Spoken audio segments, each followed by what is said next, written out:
Alhamdulillah. Menua dan mendewasa insyaallah. Menua dan bahagia insyaallah. Amin. Menua dan semakin taat kepada Allah insyaallah. Menua dan semakin dicintai Nabi Muhammad insyaallah. Amin ya rabbal alamin. Dan kita udah beberapa hari lagi Bu mau masuk kepada bulan suci Ramadan. Jangan lupa ya Bu ya, nisfu Sya'ban itu malam penentuan nasib. Nih penting banget gak tuh? Penting banget nih Bu, malam penentuan nasib. Kita nggak tahu nih kan nasib kita ke depan nih kayak gimana. Ada apa aja di depan kita nggak paham. La tadri nafsun madza taksibu gada, kata Allah dalam Al-Quran. Wa ma tadri nafsun bi ayyi ardin tamut. Seseorang nggak pernah tahu apa yang akan dikerjakannya esok hari. Kita cuma bisa merencanakan. Akan tetapi Allah jualah yang menentukan. Jadi teman-teman sekalian, kita bisa rencanain doang, tapi yang sejatinya apa yang akan kita kerjakan esok hari kita nggak pernah tahu. Apa yang akan terjadi esok hari kita nggak pernah tahu. Kita nggak tahu, orang tua kita nggak tahu, anak kita nggak tahu, suami kita nggak tahu, pemerintah nggak tahu apa yang akan terjadi esok hari. Yang tahu siapa? Allah Subhanahu wa Ta'ala. Karenanya kita mesti minta benar-benar sama Allah Subhanahu wa Ta'ala urusan nasib ini. Jadikan nasib kami bagus ya Allah. Jadikan nasib kami baik ya Allah. Saya ingat dulu kalau saya minta doa sama Hubabah Bahiyah. Hubabah Bahiyah itu salah satu perempuan solehah Bu. Salah satu wali min auliyaillah. Seorang waliyah ya Bu ya, wali perempuan. Dengan segala kemuliaan-kemuliaan yang beliau punya. Alhamdulillah saya dekat dengan beliau. Alhamdulillah Allah karuniakan. Ibu-ibu sekalian, saya kalau minta doa sama beliau, beliau doain saya itu satu doa. Asa nasibik zain Halimah. Asa nasibik zain. Beliau bilang mudah-mudahan nasib kamu bagus nak. Semoga nasib kamu bagus. Saya dulu suka mikir gitu. Emang kenapa ya menasib gitu? Tapi ternyata sudah saya ingat-ingat, abah saya dulu juga bilang yang sama. Kata abah saya, nak orang hidup tuh yang penting nasib. Orang cakep nasibnya bagus, nggak enak hidupnya. Betul Bu? Orang cakep aja, kalau nasibnya nggak bagus, nggak enak loh hidupnya. Apalagi orang jelek. Orang kaya, kalau nasibnya nggak bagus, hidupnya nggak enak loh Bu. Apalagi orang. Maksud saya tuh nasib itu nggak terkait sama rupa, nggak terkait sama harta. Kalau orang tuh sama Allah dikasih nasibnya bagus, enak aja hidupnya. Biar kata dia nggak seberapa dikasih apa-apa, tapi kalau nasibnya bagus tuh udah enak aja hidupnya. Punya harta cukup, Ibu ya. Mau pergi pengajian ada, kan begitu? Mau buat sedekah ada, mau ikutan nyumbang acara ada, kan begitu ya? Kepengen umroh ada, pengen haji ada juga, wah tuh. Itu namanya rezeki yang berkah, namanya nasib hartanya adalah harta yang bagus. Nah, kita minta kayak begitu tuh sama Allah Subhanahu wa Ta'ala. Makanya di malam nisfu Sya'ban, nanti ibu-ibu sekalian jangan lupa amalin nih bacaannya yang diajarkan, yang dilakukan oleh para guru-guru kita. Kabarnya ini diajarkan dari Nabi Muhammad. Sebab para sahabat ngamalin, para tabi'in ngamalin, para ulama-ulama sepanjang zaman ngamalin Bu. Saya belajar dulu di Indonesia 8 tahun sebelum saya lanjutkan ke luar negeri. Nah itu ibu-ibu sekalian, semua tuh ulama-ulama Jawa Barat, Jawa Tengah, Jawa Timur ngajarin sama semua dah malam nisfu Sya'ban baca Yasin 3 kali. Udah ibu ikutan ulama aja daripada ikutan yang gak jelas tuh bu. Baca Yasin malam nisfu Sya'ban bid'ah. Bid'ah tuh gimana? Bid'ah tuh dolalah. Kullu bid'atin dolalah. Semua bid'ah adalah sesat. Wa kullu dolalatin finnar. Semua kesesatan membawa neraka. Maksud kamu orang baca Yasin masuk neraka gitu? Lah ini kan rada enggak enak dipikir ya, rada nggak pas gitu otak kita mikirnya. Jadi maksud kamu orang baca Yasin malam nisfu Sya'ban sesat. Terus kalau sesat masuk neraka. Berapa banyak orang-orang di mana-mana baca kalau malam nisfu Sya'ban Yasin 3 kali. Andai nih nggak ada yang ngajarin kecuali seorang ulama yang saya tahu sangat soleh, dia ngamalin dan dia ngajarin, saya sih akan ikut. Ibu betul nggak gitu? Misalnya ini ibu nggak ada yang ngajarin nih, tapi saya ngajarin ibu-ibu, bu, nanti malam Jumat ibu baca sholawatan ini dah, enak bu. Saya tuh kalau habis baca sholawatan ini tuh saya doa minta sama Allah tuh doa saya diijabah gitu, hati jadi lebih tenang. Ibu amalin apa nggak? Amalin. Nah diajarin sama satu orang saya aja, selibu tahu saya punya sanad ilmu. Maksudnya saya punya kapasitas ilmu untuk mengajarkan itu. Ibu akan amalkan. Apalagi bu yang ngajarin ulama banyak banget dah. Dari di Indonesia sampai ke luar negeri. Dan Nabi Muhammad telah mengatakan, lan tajtami' ummati ala dhalalah. Umatku ini gak akan pernah sepakat dalam kesesatan. Nabi itu yang bilang, umat saya nggak bakalan sepakat dalam kesesatan tuh nggak ada ceritanya. Nah ini menurut saya baca Yasin 3 kali di malam nisfu Sya'ban itu adalah sesuatu yang disepakati oleh umat, bukan hanya di Indonesia. Jadi kalau ada yang bilang itu tuh budayanya orang Indonesia, mainnya kurang jauh. Mainnya kurang jauh tuh butuh, suruh pergi tuh ke Yaman, suruh pergi tuh. Habib Zain bin Smith di Madinah ngajarin, ibu ya, suruh pergi tuh. Sayyid Maliki di Mekah ngajarin, ulama-ulama ngamalin. Ibu-ibu sekalian, suruh pergi ke Syekh Ramadan Al-Buti, ya bu ya, di Syria ngajarin. Pergi tuh ke Mesir, diajarin. Semua pada ngamalin kok. Nah kamu nggak ngamalin ya, ikutan siapa gitu kan? Nah insya Allah bisa kita amalin ibu ya. Apalagi menyangkut urusan sama nasib. Innallaha yatajalla fi lailatin nisf min Sya'ban fayaghfir illal musyrik wal musyahin. Kata Nabi Muhammad alaihi salatu wassalam, Allah akan menunjukkan rahmat, menurunkan rahmat anugerah kasih sayangnya pada malam nisfu Sya'ban. Dengannya, dengan kasih sayang tersebut, Allah memberi ampunan kepada hamba-hambanya yang mukmin, kecuali yang nggak dapat ampunan siapa? Al-musyrik, orang yang menyembah selain Allah, wal musyahin, dan orang yang hatinya terdapat kebencian terhadap, dendam terhadap salah satu dari hamba Allah yang beriman. Nih, kesian nih, 2 orang tersebut nih nggak bisa dapat rahmatnya Allah Subhanahu wa taala pada malam nisfu Sya'ban. Semoga kita terhindar darinya insyaallah. Amin. Baca Yasin 3 kali. Yasin yang pertama diniatin biar apa bu? Panjang umur dalam taat. Kalau minta panjang umur jangan asal panjang bu. Ibu mau umur panjang di atas tempat tidur kagak bisa ngapa-ngapain? Gak mau. Ibu mau panjang umur buat banyakin daftar dosa? Gak mau. Kita minta sama Allah panjang umur fi khairin wa lutfin wa afih.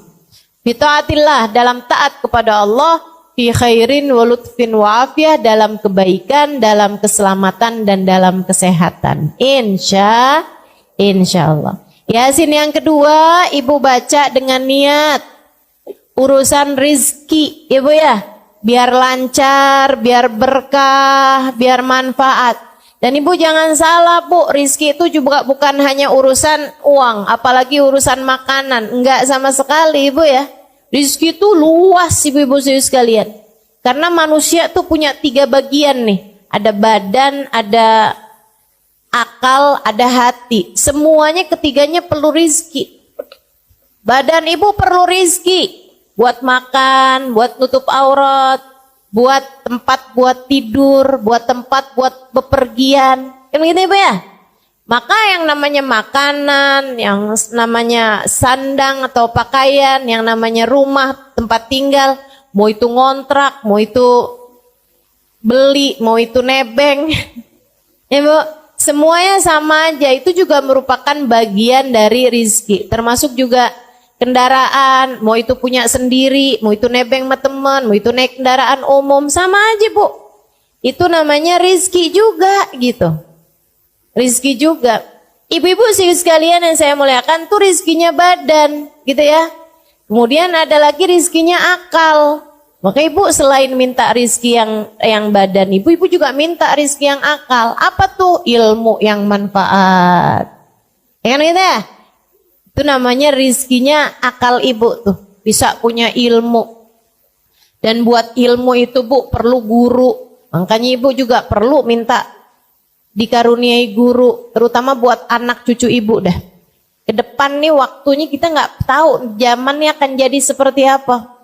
Maka ibu perlu membekali anak-anak cucu-cucu ibu dengan doa-doa. Doanya salah satunya adalah minta ya Allah, karuniakan untuk anak-anak cucu-cucuku ilmu yang bermanfaat dan guru yang memandu mereka menjalani kehidupan. Orang kalau ada gurunya insya Allah benar bu. Kalau nggak punya guru nih bisa ngeblangsak mana-mana ibu ya. Mama jangan baca doa nisfu Sya'ban mah. Itu bid'ah. Kamu taunya dari mana nak? Dari Google. Ini berguru sama Mbah Google. Bu ya. Berguru sama Syekh Yahoo nih, berguru sama yang enggak ada ininya gitu, sambungannya, gitu kan? Nah itu masalahnya tuh. Mudah-mudahan dah semuanya pada dikaruniai guru yang soleh, yang dapat membimbing jalan kehidupan kita. Insya. Kata Allah dalam Al-Quran, wa man yudlilillah falan tajida lahu waliyan mursyida. Siapa yang disesatkan oleh Allah, Allah tidak akan memberikan padanya seorang guru pembimbing. Artinya, kalau kamu dikasih dalam hidupmu ada guru yang kamu dengarkan, guru yang kamu bisa ikuti cara hidupnya, guru yang bisa kamu ikuti pemikirannya, maka artinya kamu adalah orang yang dikehendaki baik oleh Allah, yang dikehendaki mendapatkan petunjuk dari Allah. Ibu ya? Doain anak-anaknya, doain cucu-cucunya biar semuanya berada di dalam jalan lurus sehingga otaknya, akalnya, pikirannya berada dalam jalan yang benar. Insya. Kemudian bu ada lagi nih, rizkinya hati. Rizkinya hati. Banyak nih bu nih. Ibu punya keluarga yang soleh. Itu merupakan rizkinya hati bu. Betul apa enggak? Ibu kok punya anak gitu kan, anak ibu bandel, anak ibu gak bisa diomongin, ibu pegel hati gak bu? Pegel hati ibu, ya Allah, sedih hati ibu. Makanya punya anak yang soleh-solehah itu merupakan rizki hati. Rizki hati nih bu, nih nilainya lebih tinggi daripada rizkinya badan bu. Bu, punya suami yang soleh, rezeki apa bukan? Rezeki ibu ya, rezeki. Punya suami yang soleh lebih baik daripada nggak punya suami. Tapi bu, punya suami yang megelin, mendingan kagak punya suami dah. Betul nggak? Betul nggak? Betul. Jangan, ya Allah kasih saya suami deh ya Allah. Yang penting laki-laki dah. Enggak, ibu mesti punya standar gitu kan, yang soleh, bisa bawa kebaikan dunia akhirat.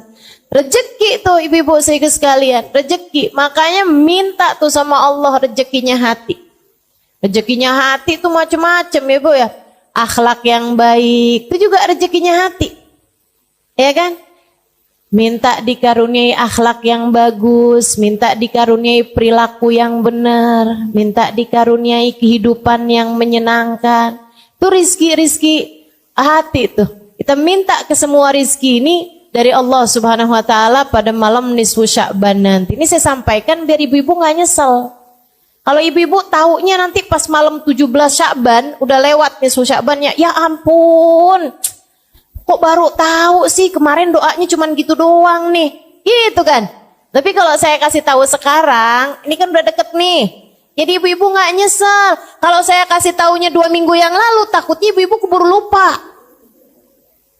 Apa ya gitu, Ustazah kemarin tuh ngajarin kayaknya penting dah, tapi apa gitu udah lupa lagi. Nah ini kan deket nih, insya Allah nggak lupa ya Bu ya. Baca Yasin yang pertama, niat panjang umur dalam taat.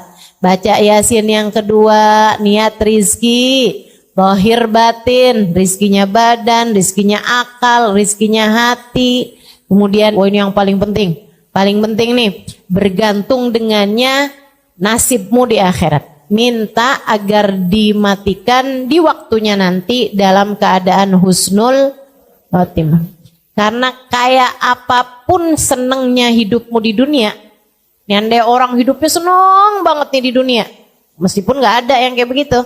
Orang tuh yang namanya hidup tuh pasti aja ada enak ada nggak enaknya kan.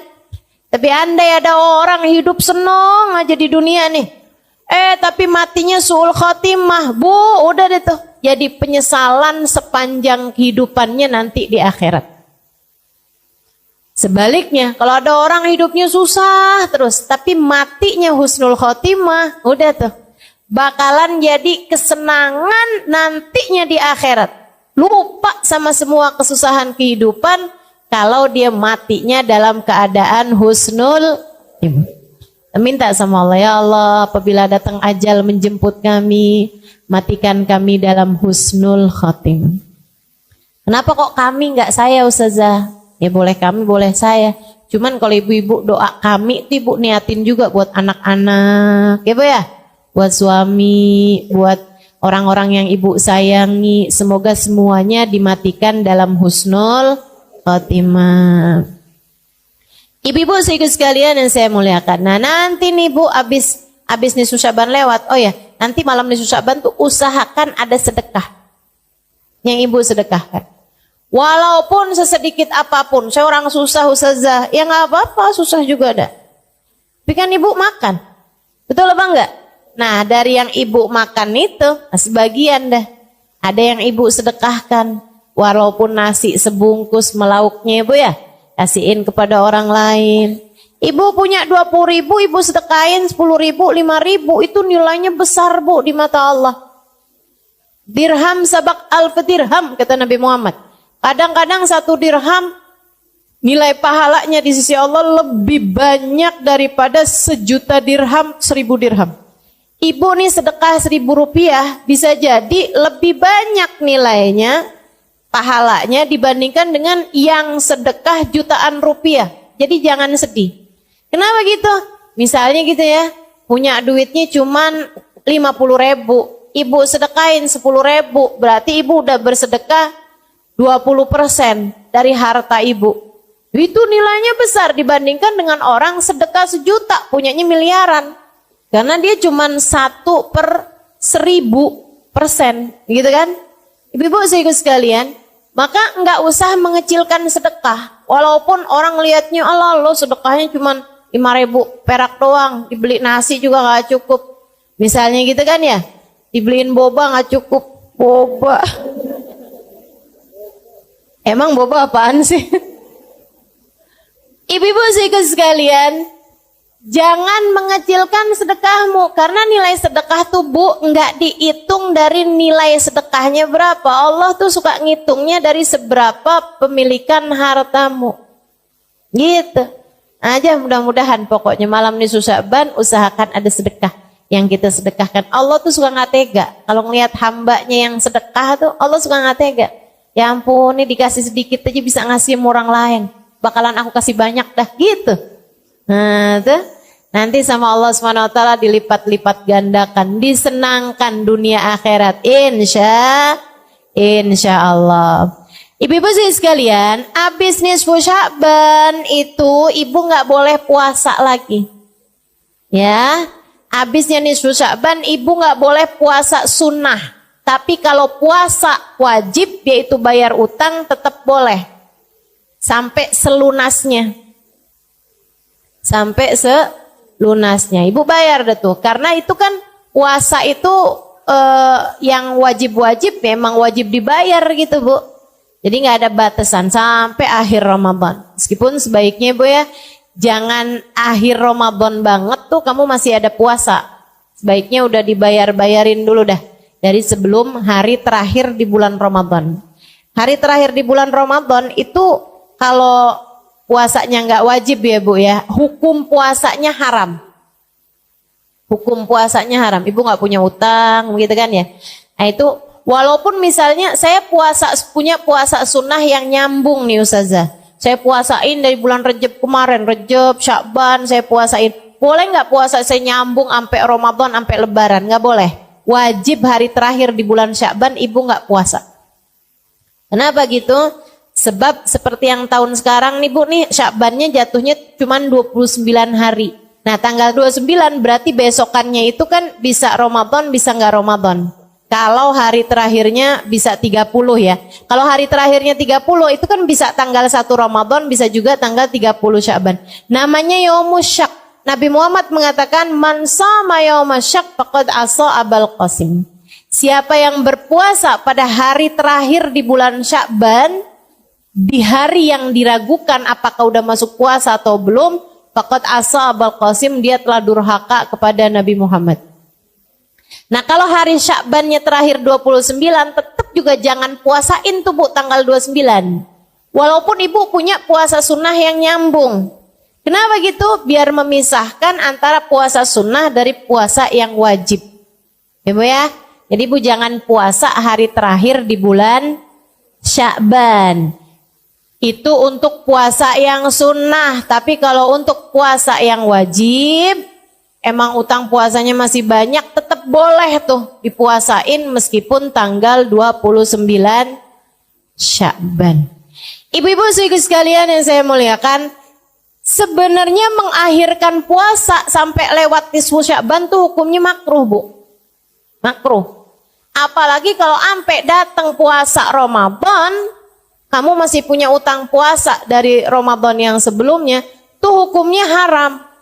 Haram artinya dosa. Ya Bu, makanya ibu bayarin deh tuh utangnya. Kenapa nggak bayar-bayar? Kagak ada yang nagih Ustazah. Nah loh, mau minta siapa yang nagih? Israel.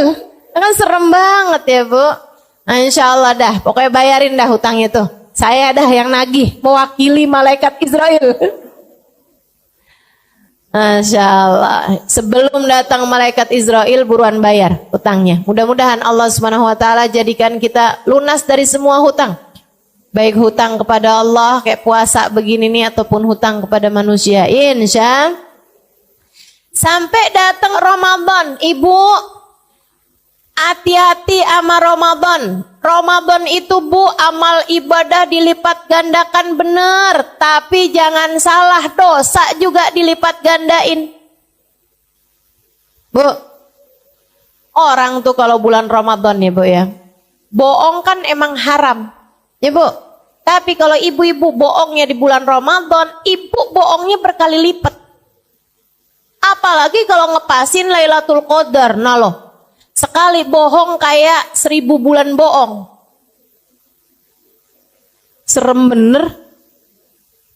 Berlipat ganda Bu. Karena katanya para ulama, semua waktu di mana amal ibadah berlipat ganda, kalau kita berbuat dosa juga berlipat ganda. Makanya banyak ulama memilih untuk tidak mau tinggal di Mekah. Kenapa gitu? Karena di Mekah itu amal ibadah berlipat ganda. 1 rakaat senilai 100.000 rakaat. Benar. Akan tetapi dosa juga berlipat ganda. Di Masjidil Haram itu sholat 1 rakaat senilai 100.000 rakaat di tempat yang lain. Tapi kalau bikin dosa di Masjidil Haram, dosanya juga lipat-lipat ganda. Mekah itu ibu-ibu sekalian, satu-satunya kota yang kamu di dalam kota Mekah, dosanya hati aja dicatat sama malaikat. Seram. Makanya para ulama milih enggak dah tinggal di Mekah, enggak, takut enggak bisa ngasih kehormatannya kota Mekah. Karena memang tempat yang amal ibadah berlipat ganda, dosa juga berlipat ganda. Sama halnya dengan Ramadan. Waktu di bulan Ramadan itu amal ibadah berlipat ganda. Sekurangnya 70 kali lipat. Sekurangnya minimal. Jadi kamu puasa, pahala puasanya 70 kali lipat. Kamu terawih, pahala sholatnya 70 kali lipat. Kamu sedekah, pahala sedekahnya 70 kali lipat. Itu minimal. Ada yang bilang ampe 700 kali lipat. Ada yang bilang ampe 1000 kali lipat. Ada yang bilang bahkan bisa lebih daripada itu juga. Dan di bulan Ramadan itu ibu-ibu sekalian, ampunan Allah diturunkan banyak banget. Dan buat ngebantuin kita ibadah, buat ngebantuin kita diturunin ampunan rahmat, Bu. Allah segitu baiknya, Bu. Setan dicutiin dulu. Setan bebas tugas. Setan disuruh liburan, gak tahu deh tuh saya kemana gitu ya. Gak paham deh tuh. Yang pasti ibu-ibu sekalian, gak ada setan di bulan Ramadan. Setan yang ngebisik-bisikin dirimu itu loh. Yang ngebisik-bisikin kalau lagi duduk pengajian kayak begini, antuk ya, udah nggak usah dengerin ustadzahnya, udah tidur aja gitu. Dia sambil gini nih, di mata kita jadi begini. Pernah ada yang merasa nggak? Mana orangnya? Saya. Ya Allah, apalagi yang deket-deket kipas sampai berat banget matanya. Itu tuh Bu, setan yang itu tuh kalau di bulan Ramadan nggak ada. Ustazah ada tahu. Maksud kamu gimana? Saya baca Quran ngantuk, bener dah Ustazah. Kata setan, bukan saya. Itu mah asli kamu deh tuh. Emang tukang ngantukan. Kalau ibadah ya. Masya Allah, Masya Allah.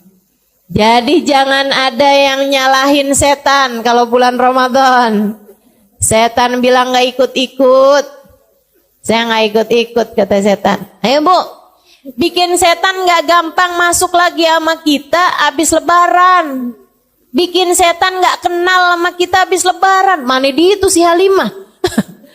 Kok kayak udah susah nih dimasukin. Itu ada caranya ibu-ibu sekalian. Ramadanmu dinaikin mutunya. Ramadanmu dinaikin tingkatannya. Imam Al-Ghazali dalam kitabnya Bidayatul Hidayah menerangkan tentang 3 kelasnya orang-orang saat berpuasa. Ya Bu, gimana tuh? Kata Imam Ghazali, ada puasa kelas umum, ada puasa kelas khusus, ada puasa kelas khususil khusus. Jadi ibarat naik kereta, nih ada kereta kelas ekonomi, ada kelas bisnis, ada kelas eksekutif. Ibu-ibu sekalian, yang kelas ekonomi nih Bu nih, takut nggak kebawa dah. Kayaknya nih duduknya pada di gerbong nih kayaknya. Kelas ekonominya kayak gimana nih? Puasa nih. Katanya Imam Ghazali, yang puasa hanya sekedar memuasakan perut dan farji. Artinya dia puasa, gak mau makan, gak mau minum, sama gak mau berhubungan intim ketika sedang berpuasa bagi yang sudah menikah. Begitu ya, puasa berarti gak boleh makan, gak boleh minum, gak boleh hubungan. Gitu doang dia. Tapi yang lain-lain masih jalan terus. Yang lain-lain tuh kayak gimana? Ngomongin orang jalan, bohong, gitu ya. Ngelihat dengan syahwat, iya juga gitu. Nontonnya nggak bener, juga jalan juga. Semua maksiat masih dikerjakan. Marahin suami, tambah jadi. Soalnya deket-deket lebaran, dana-dana belum tunai, belum cair. Masih beku di kulkas ya Bu ya.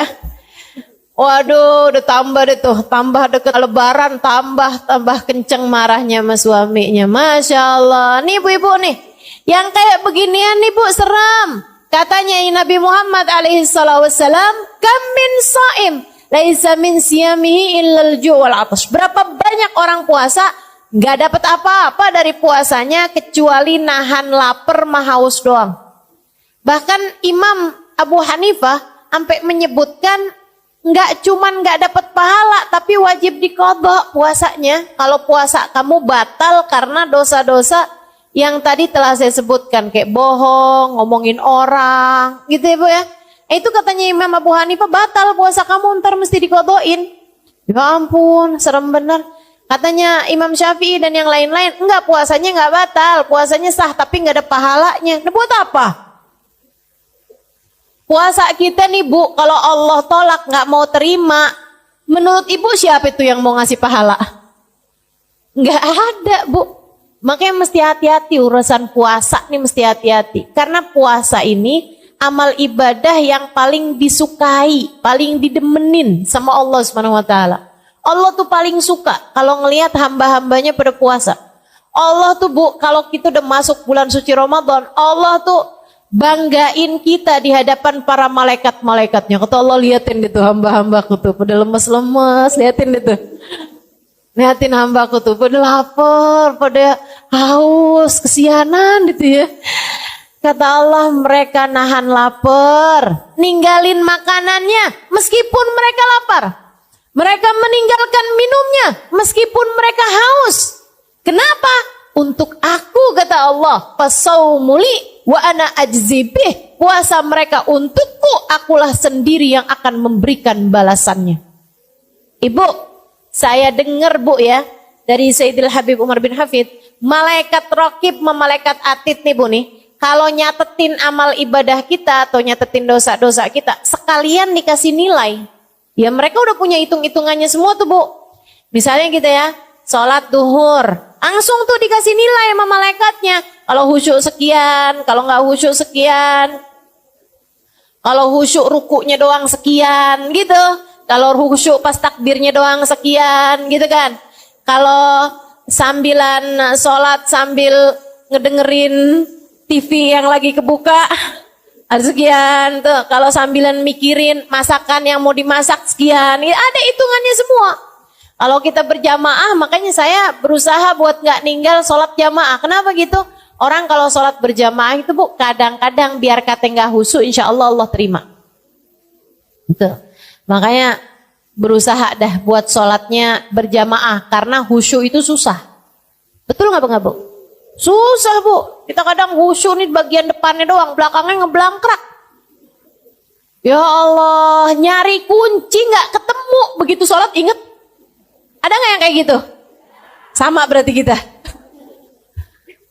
Karena mengingat khusyuk itu nggak gampang, saya berusaha buat sholatnya berjamaah. Begitu kan? Kenapa gitu? Nggak gampang khusyuk tuh. Nah kalau berjamaah insya Allah dah. Insya Allah, seapa-apanya insya Allah diterima sama Allah. Kata Allah, ijtama'u min ajli faqabiltu lijtimaihim. Mereka berkumpul karena aku terima sholat mereka sebab perkumpulan mereka. Nah ini malaikat Ibu udah punya hitung-hitungannya semua. Termasuk Ibu hadir majelis kayak begini nih, malaikat raqib Bu, udah tahu hitung-hitungannya. Kalau khusyuk dengerin berapa pahalanya gitu. Kalau misalnya pikiran udah sambil ngeliatin jam nih, kapan ya waktunya makan siang, gitu kan? Itu ada hitung-hitungannya tuh Bu semuanya. Malaikat raqib udah tahu dah, nggak bakalan keliru, nggak bakalan kurang, nggak bakalan lebih, nggak bakalan kelebihan gitu. Semua ada hitung-hitungannya. Yang gerak-gerak mulu badannya, masa orang nggak boleh gerak-gerak Ustazah? Boleh, cuman yang kayak yang sibuk aja sama HP-nya, antaran lihat belakang, antaran lihat ke depan gitu ya. Enggak khusyuk tuh kan namanya. Kata Nabi, lausakan qalbu hadza lasakanat jawarihuh. Kalau hati seseorang tenang, maka akan tenanglah anggota tubuhnya. Insya Allah. Ibu-ibu, semua malaikat tuh punya hitung-hitungannya amal ibadah kita, kecuali puasa. Kecuali puasa. Jadi kalau Ibu puasa, itu malaikat cuma tulis Halimah puasa. Gitu misalnya. Gitu doang, udah. Siapa yang ngasih nilai? Allah langsung. Makanya bahaya nih. Puasa nih bahaya. Amal ibadah yang paling disukai Allah, tapi Allah kalau nggak demen ditolak aja sama Allah. Nggak ada tedeng aling-alingnya. Nggak ada pengacara yang ngebelainnya gitu. puasa nih urusannya. Karena langsung sama Allah Subhanahu wa taala. Kalau malaikat tuh Bu tuh masih banyak istighfarnya buat kita nih hamba-hambanya Allah. Malaikat itu. Masih kayak yang mau katanya Ibu ya, malaikat itu ada di kitabnya Imam Al-Haddad, Risalah Mu'awana ya kalau nggak salah ya. Itu katanya Imam Al-Haddad radhiyallahu ta'ala anhu warḍah, kalau kamu bikin kemaksiatan, itu malaikat atid nggak langsung nulis dosa kita. Nggak langsung nulis. Katanya malaikat raqib bilang kayak gini, Tid jangan dicatat dulu Tid. Siapa tahu habis gini dia taubat, tar dulu Tid, tungguin. Gitu katanya Bu. Itu ada tuh, ada hadisnya, ada sanadnya Bu ya, ditulis tuh sama Imamul Haddad. Beneran ini. Kalau kita niat berbuat buruk, apalagi nggak ditulis sama dia. Baru niat doang tuh nggak ditulis. Tapi kalau niat kita berbuat kebaikan udah langsung ditulis. Kalau kita ngerjainnya ditulis dan diberi pahala minimal 10 kali lipat. Masya Allah. Tuh ibu-ibu sekalian. Jadi malaikat raqib sama malaikat atid tuh masih ada gitu. Masih ada yang jangan ditulis dulu deh dosanya, tar dulu. Siapa tahu dia taubat, tar dulu. Masih banyak rahmatnya orang, ya kecuali kalau udah gemes kali ya. Maksiat mulu nih kerjaannya, langsung tulis. Wallahu a'lam deh tuh. Tapi yang pasti ibu-ibu sekalian, malaikat raqib sama malaikat atid masih banyak rahmatnya gitu. Masih kayak yang saya ngelihatnya kayak ada, kayak masih ada jiwa pengacara mau membela kliennya nih Bu nih. Tapi kalau urusan puasa, malaikat pun angkat tangan. Allah sendiri yang akan menuliskan balasannya. Makanya begitu puasa ada ngomongin orangnya, kata Allah, aku tolak. Gak ada pahalanya apa-apa. Begitu puasa kamu ada bohongnya, kata Allah, aku tolak. Puasa macam apa ini? Begitu kamu puasa, kemudian kamu marah-marahin anak, hati anak sedih gitu. Allah bilang, kenapa dia berbuat begitu kepada hambaku? Aku tolak puasanya. Kamu mau ngomong apa? Ibu-ibu seriku sekalian yang saya muliakan, Nabi Muhammad tuh Bu benar-benar minta kita jagain puasa. Benar-benar minta kita jagain puasa, terutamanya yaitu ya, puasa kita itu jadi puasa yang enggak umum, kita naikin menjadi puasa yang khusus dengan memuasakan anggota tubuh kita dari dosa. Terutamanya dosanya lisan yang paling banyak bikin pahala puasa tuh habis. Pahala puasa hilang, itu kebanyakan dari dosanya lisan. Makanya ibu-ibu sekalian, bulan puasa jagain lisan. Jagain lisan. Makanya kenapa kalau bulan puasa pengajian pada libur. Kenapa gitu? Maaf ya Bu ya. Memang juga karena sepanjang bulan 11 bulan tuh anggap pelatihan kalau bulan puasa kayak waktu praktek gitu. Itu iya juga. Dan juga biar ibu-ibu lebih konsentrasi ibadah-ibadah kayak baca Quran dan lain sebagainya. Itu iya juga. Tapi juga Bu, karena kita nih perempuan-perempuan nih kalau udah kumpul-kumpul, mulut kita nih suka rada nyerempet gitu. Ya, yang nggak niat ngomongin orang aja nyerempet jadi ngomongin orang. Betul apa enggak? Apa kabar Bu? Baik, masih bagus nih. Ya kan ya? Kemarinan nggak kelihatan. Iya nih lagi ada masalah sama suami. Tuh. Yang satu demen curhat, yang satu kepo. Ya udah kan pas. Emang ada masalah apaan Bu? Iya gitu udah tuh ya. Gimana ya biar jadi kayak istri orang gitu. Emang selama ini istrinya siapa genderuwo gitu. Ya Allah. Ibu-ibu sekalian yang saya muliakan, pokoknya emang bulan Ramadan tuh Bu tuh, saran saya emang sebaiknya Bu kalau bisa diusahain nggak banyak ketemu orang tuh ahsan. Lebih baik. Kenapa gitu? Itu dia dah. Udah ketemu orang banyak inian tuh akhirnya jadi nyerempet. Ini dah gitu. Bohong. Itu udah harus banget ditutup kamusnya. Jangan ada kebohongan di bulan Ramadan. Kalau habis tarawih gimana Ustazah? Ya sama aja. Bulan Ramadan tuh dosa dilipat gandain. Jangan sampai nih ada ibu-ibu nih tanyain sama suaminya, kamu lihat uang saya di saku baju yang kamu cuci nggak? Bang, nanyanya habis terawih ntar gimana? Nggak gitu ya Bu. Pokoknya yang namanya bohong mah dosa gitu, mau siang mau malam. Dan kalau kamu bohongnya siang, ya ngebatalin pahalanya puasa. Jangan ngomongin orang, baik dari lisanmu atau dari jempolmu. Sekarang banyak nih orang ngomongin orang nggak pakai mulut lagi ya Bu ya, tapi pakai jempol. Ya Allah Bu, di pengajian ada tuh yang WhatsApp sama temennya. Lo lihat nggak tuh si No datang tahu? Di mana emang duduknya? Sambilan nih, ada ustadzahnya yang lagi ceramah padahal. Ya ampun, bisa-bisanya dia datang, kagak punya malu. Nah tuh.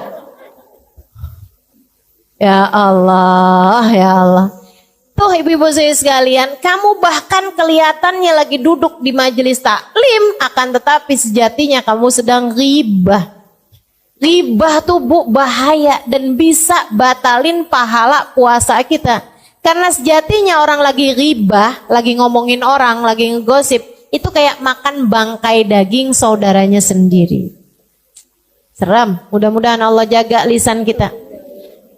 Biar nggak gampang ghibah insya Allah. Karena nih Bu, nih dosanya ghibah nih ya Bu ya. Dosa yang kita tuh ngerasanya kayak semua orang ngerjain, jadi kayak nggak dosa-dosa amat gitu. Berasa nggak gitu? Betul kan?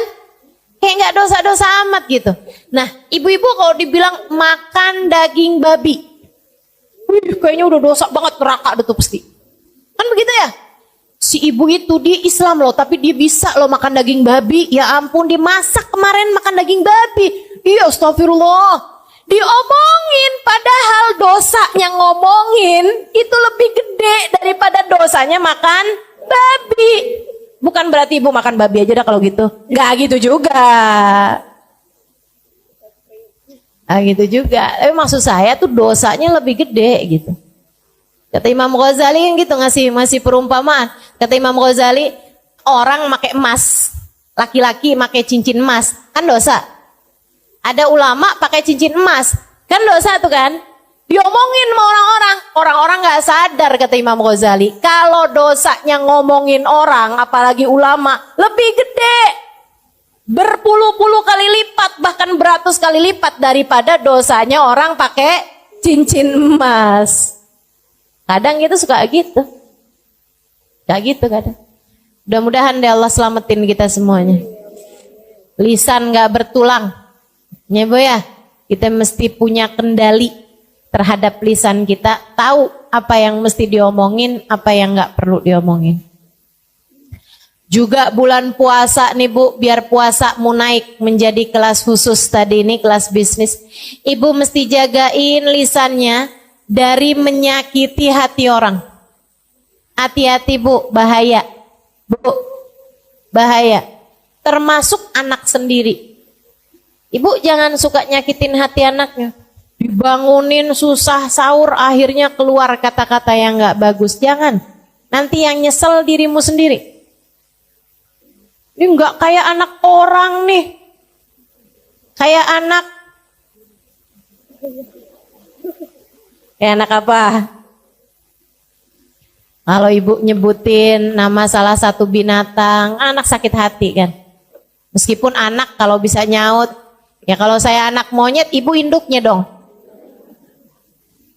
Untung aja anak-anak kita tuh sopan-sopan loh Bu. Betul apa enggak? Anak-anak kita tuh santun-santun. Ibu suka marah kalau ibu ngajak anak ibu ngomong, anak ibu pegang HP. Betul apa enggak? Coba diingat-ingat. Nah, kalau ibu ngomong, HP-nya ditaruh dulu. Nih ibu mau ngomong penting nih, liatin muka ibu, liatin. Saya ini ibumu loh nak, surga kamu tuh udah di bawah kaki saya. Ada yang suka gitu? Enggak ya? Enggak segitu dramanya ya?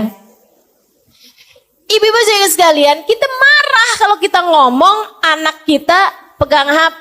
Tapi betapa seringnya anak kita ngomong dan kita pegang HP, ngaku. Betul apa enggak? Dan alhamdulillah anak kita santun-santun. Saya nggak pernah lihat tuh yang anaknya ngomong kayak gini. Ibu, saya lagi ngomong ya Bu ya. Coba taruh HP-nya. Gak pernah lihat saya. Gak pernah lihat. Santun anak kita, Masya Allah. Maka ibu-ibu sedikit sekalian yang saya muliakan, jagain hati anakmu. Kalau kamu sendiri nggak pinter jaga hati anakmu, siapa lagi yang akan jaga hati dia? Kalau dalam rumah dia tidak mendapatkan kedamaian, di mana lagi dia akan menjadikan sebuah tempat sebagai tempat dia berpulang. Orang kalau nggak dapetin damai di dalam rumahnya, mesti di mana lagi? Kesian, mau di jalanan. Kesian banget anak-anaknya. Udah Bu, lupakan semua kemarahanmu, lupakan semua kekesalanmu sama anak. Ibu-ibu sedikit sekalian, anakmu, kata Imam Ghazali alaihi ridwanullah, adalah bayanganmu. Kalau kamu pengen bikin anakmu lurus, kamunya mesti lurus. Hubabah Zahra, ibunda dari guru saya Al-Habib Umar bin Hafid. Guru kami Al-Habib Umar bin Hafid, guru kita semua Al-Habib Umar bin Hafid. Itu ibu-ibu sekalian punya anak soleh-solehah semua. Banyak anaknya Bu, soleh-solehah semuanya ibu-ibu sekalian. Lebih dari 10 orang anaknya. Semuanya soleh, semuanya solehah. Bahkan yang satu jadi mufti di kota Hadramut. Yang satu lagi Al-Habib Umar bin Hafid, orang soleh wali min auliyaillah. Ibu-ibu sedikit sekalian yang saya muliakan, semuanya soleh-solehah. Putra-putri dari Hubabah Zahra ini ya Bu ya. Ditanya, ada seorang ibu nanya sama Hubabah Zahra, Hubabah gimana caranya biar anak saya soleh-solehah? Hubabah Zahra sambil senyum, karena emang orangnya senyuman mulu tuh Bu tuh. Padahal hidupnya susah, hidupnya berat, senyum aja. Katanya beliau kayak begini, nak, kamu kalau kepengen anak kamu soleh-solehah, ya kamunya mesti solehah. Gampang aja ngomongnya, kamunya yang solehah. Terus kalau kamu udah solehah, kamu tinggal doain anak kamu. Sebab doanya perempuan yang solehah diijabah sama Allah. Dengannya anakmu jadi anak yang soleh-solehah. Gampang lah tuh. Kamunya yang solehah, terus kamu doain anak kamu biar soleh-solehah. Insya Allah. Jangan dikatain nanti kamu yang nyesel. Jangan dikatain nanti kamu yang nyesel. Anak-anakmu tuh. Jangan diomelin nanti kamu nyesel. Ibu kayak gak pernah aja ngomelin anak abis-abisan pas dia tidur. Kamu liatin, ya Allah kesian. Pernah? Pernah? Saya gak pernah usah tuh, orang saya belum punya anak. Ya iyalah. Tapi yang pada punya anak pasti tuh ngerti tuh apa yang saya omongin. Ya Allah Bu, jangankan ngomelin gitu, ngomong kasar aja sama anak. Abis itu pas ngeliat dia tidur, ya Allah gak tega. Itu ya Bu ya. Suami juga kayak begitu. Ibu jangan suka ngomelin. Bu, urusan suami nih, saya bilangin juga ya Bu ya. Allah aja gak tega loh ngeliat dia tidur kecapean. Masa ibu tega? Katanya Nabi Muhammad, Allah bilang, ayu mamri'in batakalan min syughlih bata maufuron lah. Itu hadisnya, tepatnya begitu. Ayu mamri'in, kalau ada seorang laki-laki, batakalan min syughlih, tertidur malam dalam keadaan kelelahan. Karena seharian bekerja untuk menghidupi anak istrinya. Bata maufuron lah, dia tidur dalam keadaan diampuni dosa-dosanya. Allah aja gak tega sama dia. Kecapean, pengorok kayak gitu seharian kerja nih. Ada yang jadi supir gojek. Ibu ya, ada yang jadi tukang. Ada yang kerja jadi guru. Ada yang kerja apalah segala macam pekerjaan-pekerjaan suami kita. Kecapean seharian tuh dia kerja, malam-malam tidurnya sampai ngorok. Kita sebel aja, ampun nggak bisa tidur nih, gimana ya? Gitu sumpet apaan nih ya? Biar suara ngoroknya nggak kedengeran gitu kan? Kita balikin, dia miring ngoroknya. Ya Allah, kita tendang aja bagaimana nih, ya ampun, astagfirullah. Ibu-ibu sedikit sekalian, Allah aja nggak tega loh. Padahal dia kerja tuh, sampai capek ngorok, bukan buat Allah, buat kamu. Masa Allah aja nggak tega, kamu tega sih sama dia? Kesian, kesian, ya. Meskipun kalau ada suami juga saya bakalan bilangin nih, sian sama istrinya. Sian. Kamu omelin seharian, kamu tidur lihat dia gitu, kamu tega? Nggak tega juga. Istri kamu tuh loh, perempuan gitu ya, dengan segala kelemahannya, dengan segala hatinya yang lembut, dia mau ngurusin kamu, walaupun kamu belum tentu mau kurus. Dia mau ngurusin anak-anaknya. Yang adalah anak-anak kamu, gitu kan. Kasihan tuh. Allah. Allah aja gak tega, sampai dijadikan surga berada di bawah telapak kaki. Masa kamu tega sih? Maka berumah tangga nih, mesti yang saling sayang. Dah, hilangkan segala kemarahan-kemarahan. Hilangkan segala kebencian-kebencian. Bulan Ramadan, Allah aja gak tega ngelihat hambanya tuh pada lemes-lemes, pada lapar-lapar, haus-haus gitu. Masa kita tega sih ngelihat anak itu udah lemes kayak begitu, kamu omelin mulu.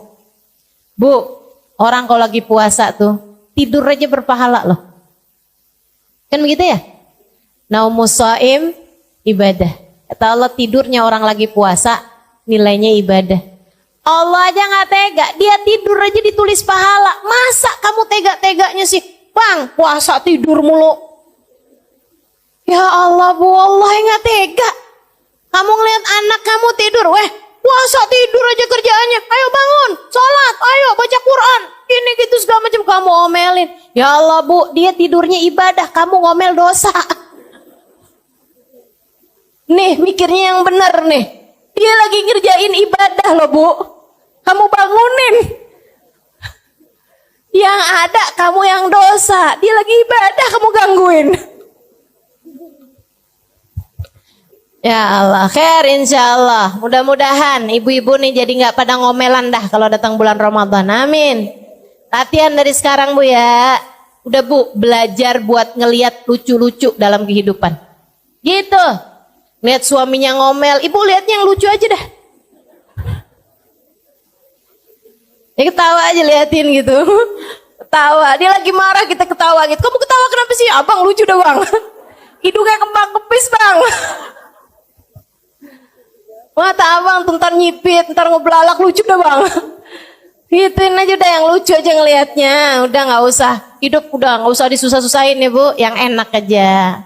Kita punya Allah Maha Rahman. Alhamdulillah. Kita punya Nabi penyayang. Alhamdulillah. Udah lihat lucu aja dah dalam kehidupan ini. Nggak usah diberat-beratin. Datang bulan suci Ramadan, hilangkan segala kemarahan, hilangkan segala kebencian. Yang rahmat sama siapapun. Nggak usah bawa-bawa perasaan sedih nih sampai tanggal segini belum bisa beli baju lebaran. Nggak usah dipikirin. Nggak usah dipikirin. Bu, nggak usah dipikirin. Ada banyak sunnah-sunnah yang lain yang ibu bisa kerjain. Nah nggak usah. Lagian kalau Allah kasih rezeki sih Bu, nggak ada siapapun bisa menghindari. Ya Bu ya. Udah Allah mau ngasih dikasih juga. Udah apa yang bikin hati ibu sedih, tinggalin. Ibu tahu nggak? Setan tuh Bu, ini di hari-hari setan nggak ada kayak gini nih. Setan tuh ngodain kita Bu, tidak hanya dengan ngajakin kita berbuat dosa. Akan tetapi setan tuh seringkali ngodain kita nih dengan cara dibuat hati kita putus asa, hati kita sedih, hati kita overthinking kata istilah anak zaman sekarang nih. Itu tuh seringkali bisikan-bisikan setan kayak ngilang-ngilangin nikmat yang Allah SWT berikan. Padahal kalau kita mau hitung nikmatnya Allah, nggak kebayang banyaknya. Udah, ibu nggak usah mikirin yang nggak ada. Ibu syukuri aja apa yang ada.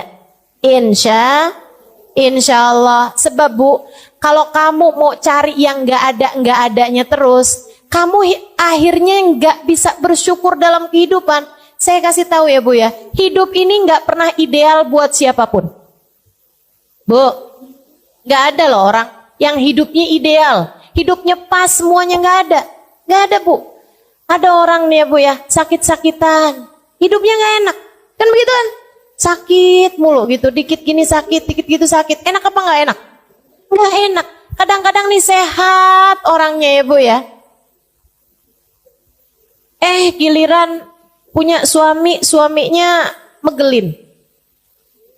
Ada yang suaminya baik, saudaranya nyebelin. Ada yang orang tuanya, ya Bu ya. Ada yang saudara-saudaranya jahat. Ada yang mertuanya Bu. Ada yang iparnya. Pasti ada aja yang namanya hidup memang kayak begitu. Emang kayak gitu. Nggak pernah ideal. Kayaknya susah deh nyari orang yang semua orang sayang sama dia, semua orang baik sama dia gitu. Orang Nabi Muhammad yang sempurna gitu aja Bu, dijahatin sama pamannya, iya kan?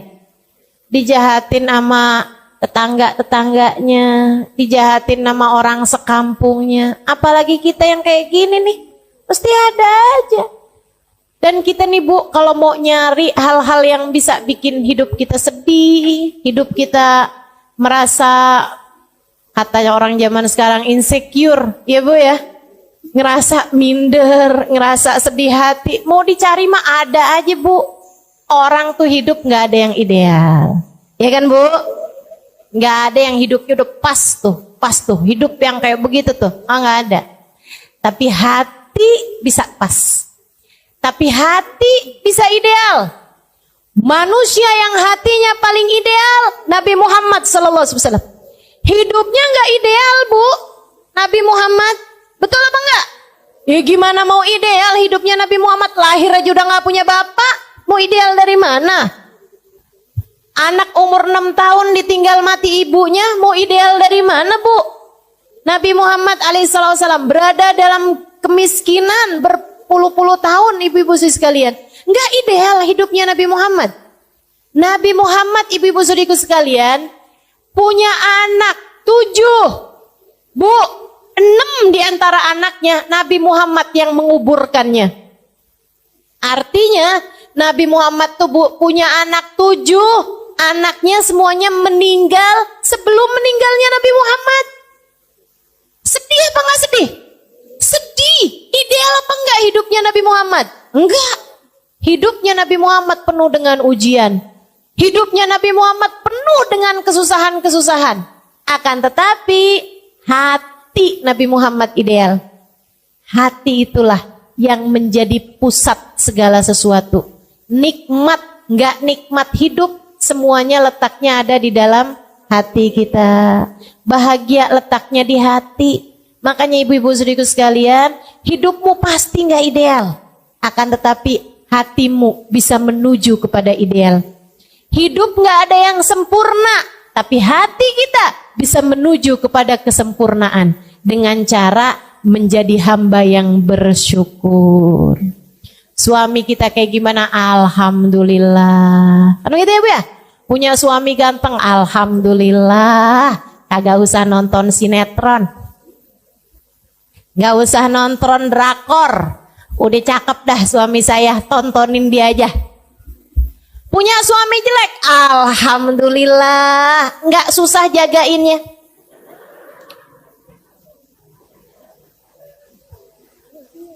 Agak ada yang mau sama dia. Jadi mutlak penuh. Jadi milikmu seutuhnya.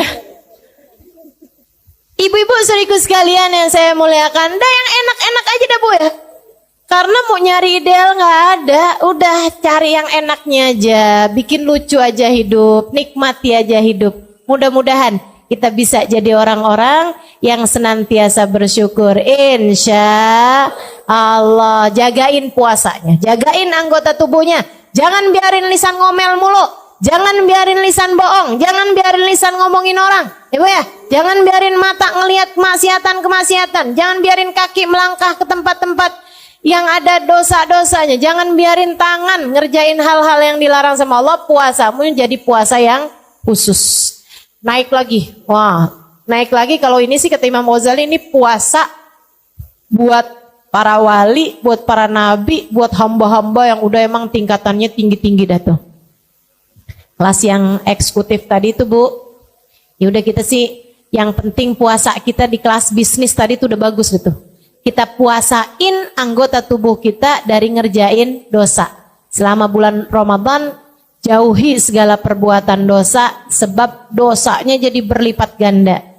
Lagi pula perbuatan dosa di bulan Ramadan takutnya bikin Allah nggak berkenan menerima puasa kita, akhirnya Ramadan kita jadi sia-sia. Puasa yang khusus yang kayak gimana lagi tuh Ustazah? Memuasakan seluruh waktu mereka hanya untuk Allah. Memuasakan seluruh anggota tubuh mereka hanya untuk Allah. Jadi matanya Bu, mereka izinkan cuman buat ngelihat Al-Quran. Matanya diizinkan cuman untuk memandang kitab-kitab zikir. Matanya mereka izinkan hanya untuk memandang dengan pandangan penuh rahmat, penuh kasih sayang terhadap siapapun dan apapun tuh. Yang kayak beginian nih. Gitu ya Bu ya. Telinga mereka pakainya sepanjang Ramadan buat taat semuanya. Lisan pakainya antara buat berzikir, antara buat ngomong yang bagus-bagus, antara buat baca Al-Quran, antara buat sholawatan Nabi Muhammad tuh. Yang kayak beginian nih, ibadahnya ibadah eksklusif ya Bu ya. Kelas-kelas hamba-hamba Allah Subhanahu wa taala. Imam Asy-Syafi'i Bu kalau bulan Ramadan hatam 60 kali hataman Quran. Siang 1 hataman, malam 1 hataman. Saya masih ketemu. Ada namanya Habib Abu Bakar. Habib Abu Bakar bin Umar Al-Haddar. Itu Bu, ketua atau munsibnya, kepala suku gitu ya dari Al-Haddar di kota Tarim Hadramaut. Belum lama saya ada teleponan juga sama beliau karena putranya lagi datang ke Indonesia beberapa hari yang lalu. Itu ayahnya Bu, semua orang di kota Hadramaut di Tarim tahu bahwasanya beliau itu menghatamkan 1 kali hataman Quran tiap harinya. Tiap harinya. Dikiranya membaca 1 hataman Al-Quran. Dan itu semua orang tahu. Jadi istrinya, keluarganya udah tahu dah. Jam sekian sampai jam sekian ayah saya baca Al-Quran gak bisa diganggu gugat. Jam sekian sampai jam sekian ayah saya baca Al-Quran gak bisa diganggu gugat. Sehari hatam 1 kali hataman Quran. Sehataman Bu. Dari Fatihah ke An-Nas. Nggak kayak kita dibalik. Dari An-Nas ke Al-Fatihah. Ini kan cepet ya Bu ya. Masya Allah. Ini dari Fatihah ke An-Nas Bu. 30 juz. Kita mah putus asa. Nggak bakalan bisa kita tiru dah. Ibu-ibu jangan coba-coba tiru. Nggak bakalan sanggup. Sehari 30 juz. Ya Allah udah dah. Gak bakalan bisa ibu-ibu saudariku sekalian. Tapi sekurangnya Bu, 3 juz mah bisa insya Allah. Ya Bu? Kayak gak niat gitu dah. Enggak ada nih saya lihatnya. 3 juz bisa apa enggak? Bisa Ustazah, yang 1 juz Al-Quran, yang 1 juz Al-Bukat mama enggak. Ya Allah, insya Allah ya Bu ya. Pokoknya Bu, selama bulan suci Ramadan, Ibu harus ada hataman Qur'annya. Pokoknya nih, minimal gitu ya Bu ya. Sekali, kalau bisa 2 kali. Kalau bulan Ramadan kemarin 2 kali, setahun ini 3 kali. Insya Allah. Paksain, kalau nggak dipaksain emang kagak jadi dah. Mesti dipaksain, mesti komitmen. Sekurangnya selama bulan Ramadan. Sekurangnya selama bulan Ramadan, insya Allah lisan kita pakai buat baca Al-Quran. Ibu-ibu saudariku sekalian, mudah-mudahan naik puasa kita nih. Jadi naik puasa kelas bisnis, insya Allah. Biar puasa kita diterima sama Allah. Ada Qurannya, ada terawihnya. Ibu kalau terawih jangan nyari masjid yang paling cepat. Kelakuan nih. Ada nih yang kelakuannya kayak begini nih. Kalau nyari, enak tuh sholat tarawih di sono dah. Kenapa? Cepet. Pokoknya setengah jam semuanya kelar semua. Setengah jam sama sholat isyanya. Itu tarawih model apa tuh ya, cepet bener dah. Bismillahirrahmanirrahim, Yasin. Kirain baca Yasin. Allahu Akbar. Ruku, ya Allah, ya Allah. Jangan ya Bu ya, jangan ya Bu ya. Insya Allah Bu, terawihnya biar bener. Ya Bu, dikirannya juga biar banyak. Dikiran Ramadan gini nih. Asyhadu an la ilaha illallah. Astaghfirullah. nas'alukal jannata wa na'udzubika. Ashhadu an la ilaha illallah astaghfirullah nas'alukal jannata. Ashhadu an la ilaha illallah astaghfirullah nas'alukal jannata wa na'udzubika minan nar. Allahumma innaka afuwun tuhibbul afwa fa'fu anna. Allahumma innaka afuwun Allahumma innaka afuwun tuhibbul afwa fa'fu anna ya karim. Tuh kita perbanyak.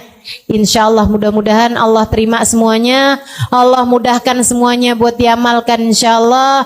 Mudah-mudahan apa yang turun pada malam nisfu Sya'ban dan pada sepanjang bulan Ramadan nanti Allah tidak menghalangkan kita darinya insyaallah. Semoga saja di saat turun hujan ampunan kita semuanya terampuni dosa-dosanya. Ketika turun hujan rahmat kita menjadi hamba yang disayang Allah Subhanahu wa taala.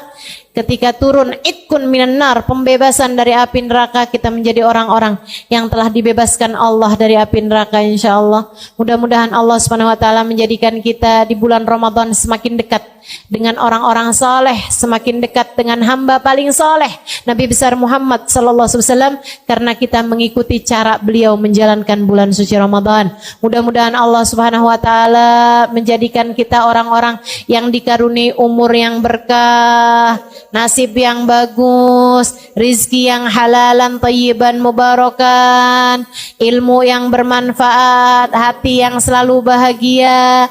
Allah karuniakan pada ujung akhir hidup kita kematian dalam husnul khatimah. Ala hadiniyah bikuniyatin salihah jami'ah syamilah la hadratin Nabi Muhammad sallallahu alaihi wasallam. Al-Fatihah.